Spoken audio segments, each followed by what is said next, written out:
the ways native women actively resisted the Spanish. And I mean, not just with words. We're talking serious subversion. Sabotage from the shadows, if you like that kind of Hollywood pitch. Yeah, because, honestly, a lot of that popular history has focused on the drama and trauma. Rightly so, given what native women went through. But we hardly ever talk about how clever, downright subversive some women were. Spying, misinformation, hiding resources. Gotta say, if I was stuck in that world, I'd be absolutely hiding the silver too. Especially because they had to move in a world where they had very little formal power. There are these accounts of native women poisoning food or shifting supplies right under the noses of the Spanish, literally disrupting those fragile, hungry colonial outposts from the inside. To me it's almost poetic. You have women hosting dinner for conquistadors and secretly making sure those men regret the second serving. Talk about a dinner party going sideways. Enjoy your soup, Señor Conquistador, or not, you bastard. I mean, we laugh, but it actually highlights the huge risks they were taking. If you got caught, it was brutal. But if you succeeded, you probably saved your family, maybe even your entire village. It's a kind of everyday heroism we don't celebrate enough. And that brings us, of course, to Malintzin, or La Malinche, as most people know her. The way she used her position as interpreter for Cortés. I mean, from what we know, she sometimes passed along Spanish plans she approved of, but there's evidence she also subtly shaped those plans, sometimes possibly feeding misinformation to protect others.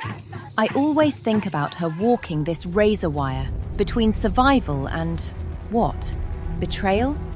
Agency? Absolutely, Sophie. So much ambiguity, but also so much agency, despite her circumstances.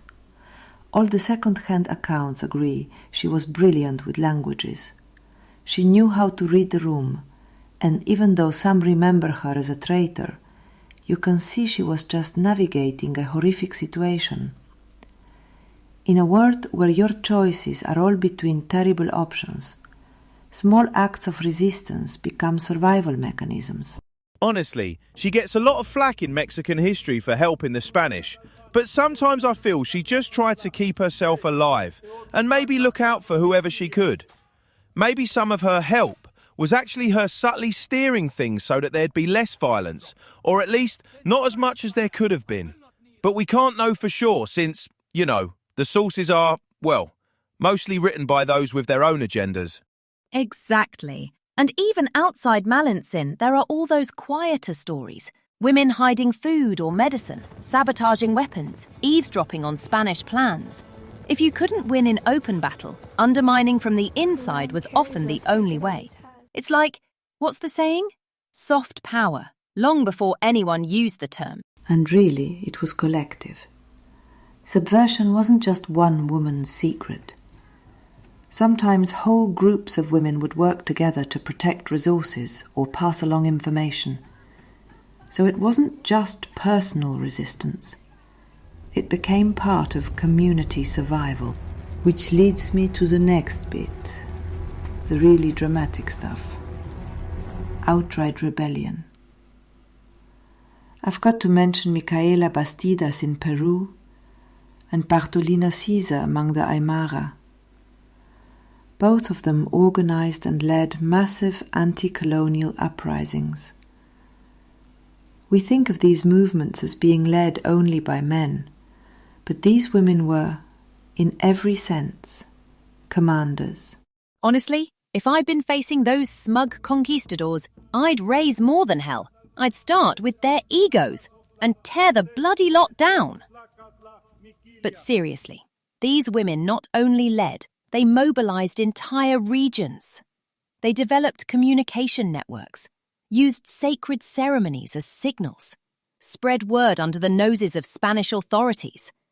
It's a kind of logistical genius that gets way too overlooked. And think about what that meant. Putting yourself right in the line of fire. This wasn't, hiding behind a curtain giving directions. Bastidas and Caesar were on battlefields, leading men and women.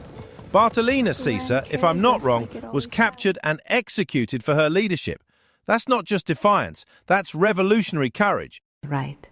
And their communities developed whole systems for resistance. Coded messages in weaving, songs, traditional dances. These were not just cultural traditions, but modes of secret communication.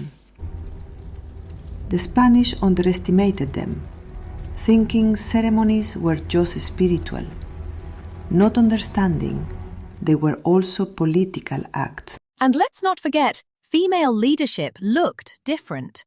Sometimes the resistance came from upending gender norms themselves, making men question their own roles as women led war councils or community decisions. It makes you wonder, how many more women would we hear about if colonial chroniclers even bothered to record their names? That's a good point. Most of the sources we have come filtered through Spanish eyes.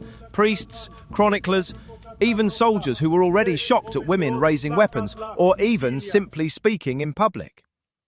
But these women's actions survived in memory, oral tradition, and you can still see their influence in Andean and Aymara activism today. It's almost like a hidden code running through the culture. Rebellion as inheritance. And it shows that even in the face of overwhelming violence, indigenous women shaped history, not just as victims, but as powerful agents of change. That power didn't only stand up to the Spanish, either. It redirected the way resistance was organized from within native societies. I suppose it's a bit of a callback to what we touched on last episode, James, about how women's agency and voice often survived through action rather than the written word. Right. Piling on what we discussed before, these moments of open rebellion stand as bright flashes, but there was a whole quieter resistance happening alongside. Protect the community, preserve knowledge, and sometimes simply survive. Maybe that's a decent bridge to our final piece, the defiance built deep into culture itself. Yeah, because after the overt rebellion, there were these slower, stubborn forms of defiance, preserving language, rituals, and kinship structures, even while the Spanish tried to erase them. For native women, just teaching their children indigenous words or songs could be a radical act. And under colonial assimilation policies, women found creative ways to keep culture alive. There's a whole history of clandestine education circles, women quietly passing on religious and ancestral knowledge to the next generation, even risking punishment or worse. My abuela always said, if a Spaniard shows up with a Bible, hide the tequila and the bloody kids. They're up to no good. I mean, it's a joke, but it comes from real fear. These enforced conversions weren't just about religion. They targeted the core of family and identity. It's that sort of wisdom and subversion that kept entire cultures from being obliterated. I read accounts where women used their traditional roles, midwives, healers, weavers, not just to help families survive, but to safeguard rituals in secret. It's like everywhere you look, there are these forms of resistance hiding under daily life. Yeah, and to add, it's easy to miss how radical that was. Imagine, after all you've lost, family, land, safety, you still choose to teach your child those old words or sneak a ritual. Not because you think it'll bring the past back, but just to say, we're still here. Some of those rituals and languages are still alive, hundreds of years later. That's the legacy of women whose names often never made it into official records. They kept things going by adapting, sometimes hiding, sometimes updating traditions, always bending, not breaking. And if you look at the bigger picture, it's a miracle entire societies survived at all, given the violence, disease and oppression. The agency of native women, whether through sabotage, leadership or cultural survival, shows history isn't just what's written in Spanish chronicles. It's in the food someone hid, the story whispered at night, the dance performed behind closed doors.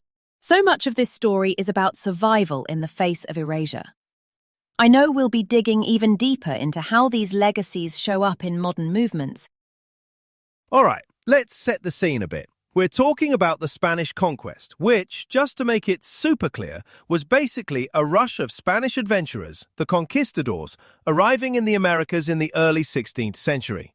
Guys like Cortés, Pizarro, you know, all the greatest hits. Their main motivation was, well, gold, glory, and a rather zealous sense of religious mission. But honestly, if you peel it all back, it was about power. Imperial expansion, pure and simple. But it wasn't just battlefields and treasure ships. The conquistadors' relationship with the local populations, especially with native women, is this whole other, often conveniently ignored dimension. Yeah, and I think it's crucial we recognize that power imbalances started right from those initial interactions. There are quite a few well-documented cases where native women were quite literally taken or assigned to Spanish men. Malintzin, known as La Malinche, is probably the most famous. She was given to Cortés and became his translator, strategist, and eventually his partner. So much gets discussed about her, but at the core you see how indigenous women became entangled in this machinery of conquest, almost as if they were tokens, or worse, spoils of war.